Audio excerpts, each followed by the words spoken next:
What is going on, YouTube land? I am Chris Catalunya. Before we get into this shoe review, go ahead and check out my Instagram, Chris Catalunya with the underscore at the end. Go ahead and like, subscribe, and hit that notification bell so you know when I upload a new video. And yes, I know I've been gone from this YouTube thing for a little bit. I haven't been posting content. I just wanted to get some more focus, so I just took a step back from this YouTube thing. And yes, I know while I was gone, we hit that 8,000 subscriber mark here on this YouTube channel. Thank you for your support. I'm very glad that you are subscribed to the channel and showing me your support. And yes, we are pushing forward. We are going ahead with that raffle, that giveaway. You must follow me on the Instagram page and you must subscribe to this YouTube channel in order to win. And just to remind you, the prizes are a Supreme Balaclava face mask in the black color. I have the Supreme Cat in the Hat tee in a white color in a size medium, and 3 Bathing Ape magazines in which they all contain accessories within them. One is a clutch, one is a BAPE kids bag, and the other is a BAPE sling bag. So again, subscribe to the channel on YouTube and on Instagram. And I'm thinking once I hit 10,000 subscribers on this YouTube channel, I might give away the Supreme Floral deck. So definitely stay tuned. Alright, in hand I have this collaborative effort from Nike and Off-White Virgil Abloh. This is the Nike Zoom Terra Kiger 5. The name is definitely a mouthful. As we all are aware, there is no more from the 10 series from Nike and Off-White. That is completely done. That is finished. But that paves a new way. That births a new way for a new collection. This being called the Athlete in Progress. And this is the first shoe in that collection.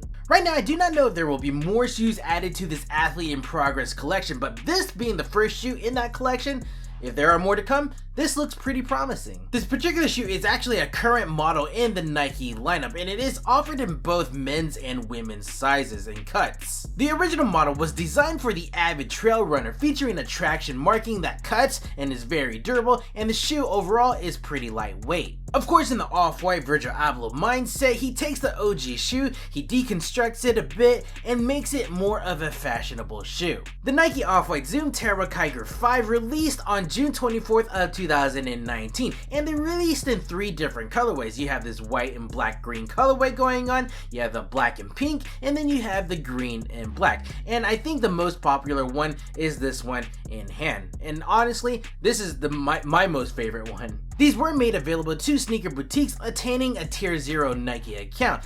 I was able to cop mine via the sneakers app, which is pretty surprising, honestly. Being that this is a product of a collaboration, of course there is going to be a little bit of a markup on this shoe. These shoes retailed at a price point of $180 USD. Add your taxes and your VAT just based on where you reside. Now, the original Kiger 5s, those retailed at a price point of $130, so a $50 difference between the two. Before the release of the shoe, perhaps even 2 to 3 days after the release of this shoe, the resale on the shoe was about $400 to $500, which was pretty crazy. But since it's been a couple days after the release, these are a little bit below that price point, sitting at about $300 to $350 on resale, again just depending on the size that you need. And these prices are reflective of StockX and GOAT. My first impression of this shoe, I'm the type of person I really like unique shoes, I really love obscure shoes, so this definitely falls in my alley. Like many others that were inquiring on this shoe, my main concern were these track spikes and the lengthiness and how crazy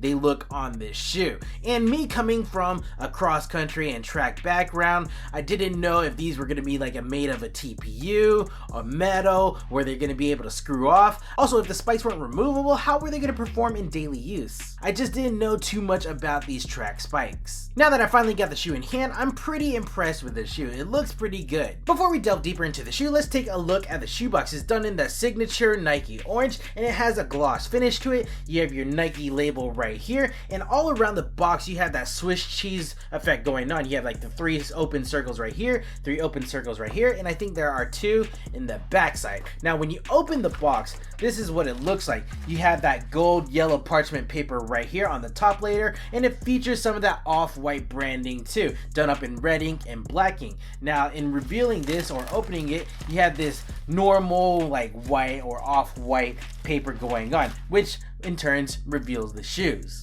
Moving on to the shoe, the upper is comprised of several different materials. Looking on the lateral side of the shoe, you see some of this hairy suede that's done in a light gray material, going all the way from the lacing system, reaching all the way towards the toe box area. This quarter panel is done in a white nylon meshing. That's this quarter panel right here, and this panel right here. And towards the heel of the shoe is like a translucent nylon going on, and you can see some of the padding showing through. And this is actually showing some more of that Swiss cheese look like we saw on the shoebox over there. Prominent and in your face, laid across those different material panels, you see that Nike swoosh done up in black. And it's kind of crazy because when you usually look at a Nike shoe, that swoosh is done in like rounded form and it has some girth to it. Not the case with this one. It's kind of sharp on this one and skinny too. In typical Off-White fashion, on the tail of the swoosh, we have that orange tag going on that is sewn into the upper of the shoe. The medial side of the shoe attains the same build. What's different or what's contrasting is this Nike swoosh right here, which is done up in a foil material and is fused within the upper of the material, and then it is sewn off with some white stitching all around it. And in typical Off-White form, we have that paragraph right here that is laid across those different panels. It says Off-White for Nike,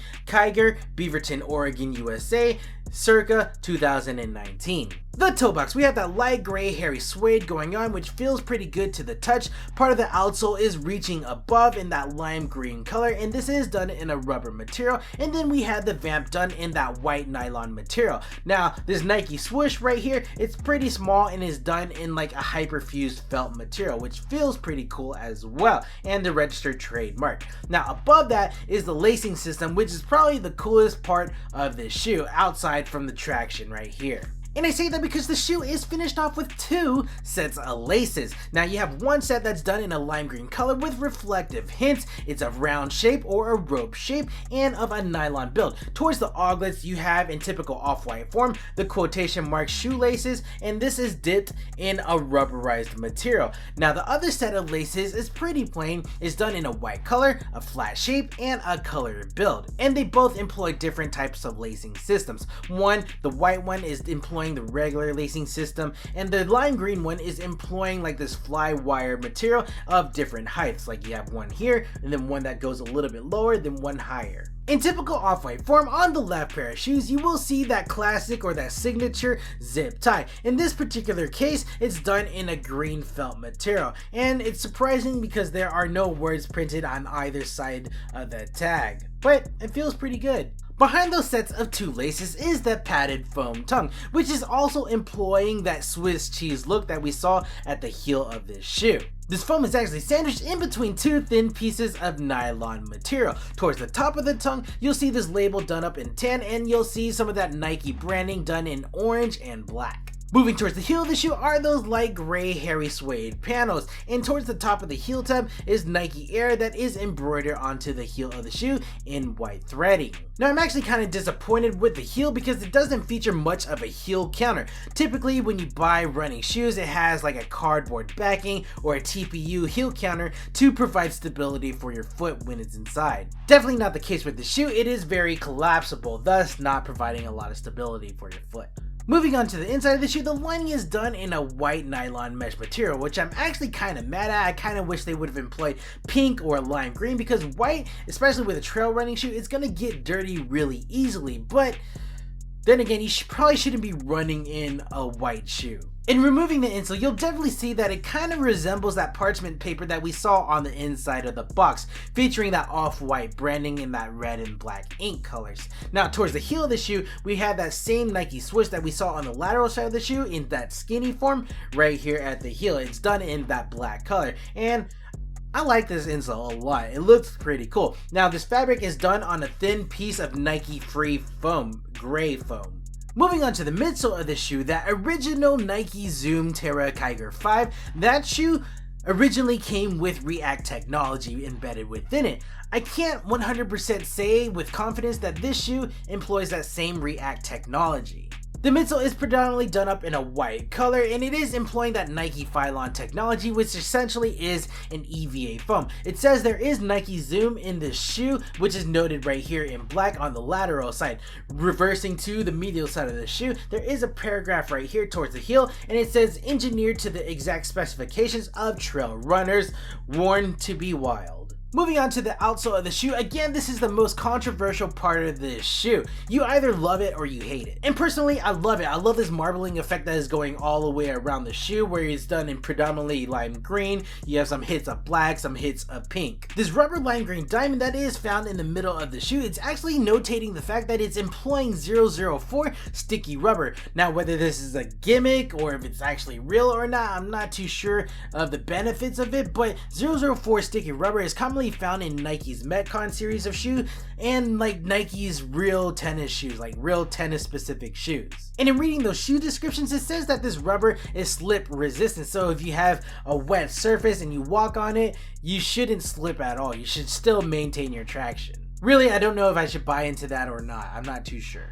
Moving on to the track spikes, they are not done in that TPU material, not done in metal, and they are not removable. In fact, they are too done in that 00 sticky rubber material. Now, in saying that they are made of rubber, I know a lot of people are concerned about the length of the track spikes. They will eventually wear down as you wear the shoe, so don't fret too much. Honestly, for me, I really like the length of these track spikes, and I wish there was a way to preserve them. I don't want them to wear down, but I know that's inevitable. If you aren't a fan of the track spikes and you want that instant gratification, you don't want to wait for them to wear down, you could take on the path that Zayd Kicks on Instagram did, where he cut all of the spikes down. To me, I'm just like, why? Just wear them down, but to each his own. Let's talk about sizing. Now, this particular model is built on a women's sizing. Now, if you're wearing a men's shoe, you definitely need to add a size and a half to your current shoes to get your women's conversion. So normally I wear a size 8.5, which is my true to size in men's, and that converts out to be a women's 10 US. I don't remember what the smallest size offered in this particular model was, but I think the biggest size offered was the 16.5 women's, which converts to a men's size 15. Now, although you convert these from men's to women's to men, do not be fooled by the fact that this is still built on a women's last, which means that the shoe is still narrow at the top right here. Now, pertaining to my foot, again, my true to size is a size 8.5 US. Now, that converts out to a size 10 women's, and putting my foot in this particular shoe, it's leaving me a thumb's width from the top of my toe to the top of the toe box area, so it kind of fits a little long. But again, it feels really narrow right here, so you'll definitely need to loosen your laces a lot. Concerning comfort, the shoe offers a lot of cushioning, especially since it is employing a Nike Zoom midsole material. And there is some cushioning to be found with these track spikes right here. It does offer some dampening, which is kind of a weird feeling, but it's not something to deter me from wearing the shoe ever again. It's like weird, a little bit awkward, but not super noticeable to where I just shelve the shoe away forever. Still in that comfort category, it is a narrow shoe, but I can't fault Nike for that because, again, this is a Nike women's shoe. In employing nylon all around the shoe, it is a very breathable shoe, and it is pretty lightweight as well. In summation, I think the execution on this shoe collaboration was very exceptional. After the 10 series, I really didn't know what to expect from Nike, Virgil Abloh, and Off-White. I just thought it was completely done. With this Kiger 5 being the introductory shoe into this Athletes in Progress collection, it definitely gives some promise and some hopes for the collection. I really love the materials employed on the shoe. I love the styling of the shoe, for example the 2 sets of laces, pretty crazy stuff, and I love the risk that they took with the track spikes on the outsole of the shoe. It's just super crazy. And at that $180 price point, I really can't be mad at this shoe. It was done well. Alright guys, I think we are at a good stopping point for this video. What do you think about this collaborative effort between Nike, Virgil Abloh, and Off-White on the Zoom Terra Kiger 5? Good pickup? Bad pickup? Where do you think this colorway ranks amongst the other colorways? Let me know down in the comments below. Go ahead and check out my Instagram, Chris Catalunya with the underscore at the end. Go ahead and like, subscribe, and hit that notification bell so you know when I upload a new video. And again, we hit it already. We hit 8,000, so the raffle is going on. Definitely follow me on Instagram. Hit me up or subscribe to this YouTube channel to win, and once we hit 10K, I'll probably raffle off another Supreme item. I don't know. We'll figure it out. But yeah, we'll figure it out. Alright guys, I am Chris Catalunya, and we will check you next time. Cheers. Sige na.